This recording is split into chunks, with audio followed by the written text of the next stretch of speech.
Winter is on the way here in northern Michigan, and it is time to dig out some good reading material for the winter.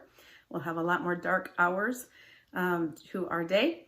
And so I've chosen a few of the books that I have read over the last couple of years. At New Year's, I try to make a resolution or a decision to read 6 books that I will outline things that will be helpful to me or to our ministry, something that I can be a better mom, a better wife, a better teacher, better Christian. And so I have a couple here I want to share with you. First, we'll start with marriage.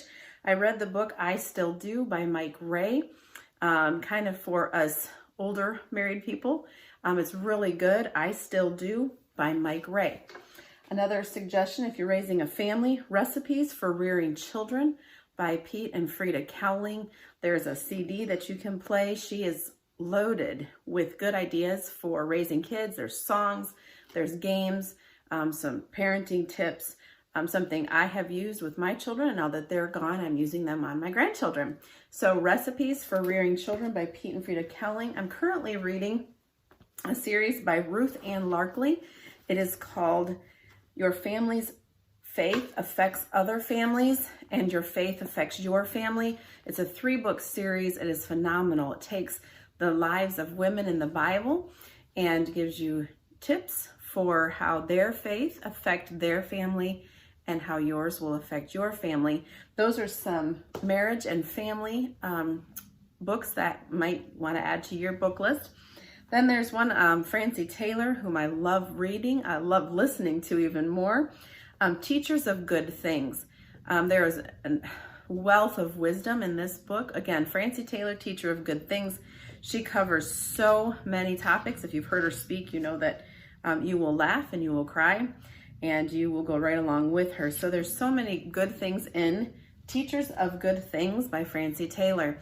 I did a ladies' Bible study on Portraits of Grace by Debbie Young during the COVID shutdown. I was able to take these and take some of her ideas and share them with our ladies and write them out and send them to them through the mail.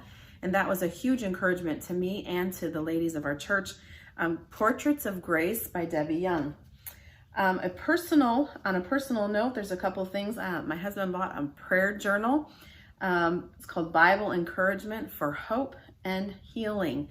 And each section has a place for you to write in some of your own personal thoughts. It was a huge encouragement to me. There were areas in here I did not even realize I needed some help with and some biblical counseling. And that is through Barber Books. Again, it's my prayer journal, Encouragement for Hope and Healing. It's a very personal book and a very special book to me. Several years ago, I read the book Possessing Peace by Loretta Walker. This book is full of scripture, full of funny stories, if you know Loretta Walker. I used it several years ago when I was going through some difficult times, and it has, again, like the healing book, has a place for you to write in some of your own personal thoughts, and then it's loaded again with scripture that can help you, maybe somebody else that you would like to help to possess peace in their life. It's a 6-week Bible study. I greatly encourage you to read that. And then I had just brought a couple of my teaching materials I've used throughout the years. I love to use, it's Mark Rasmussen. I believe you can get it through Striving Together.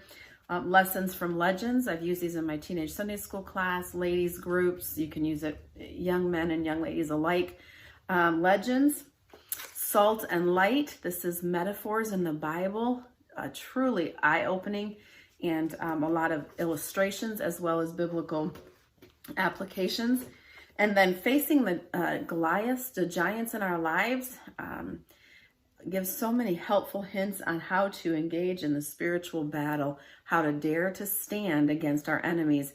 Again, it has a student edition if you would like for teaching material or even just for personal devotions.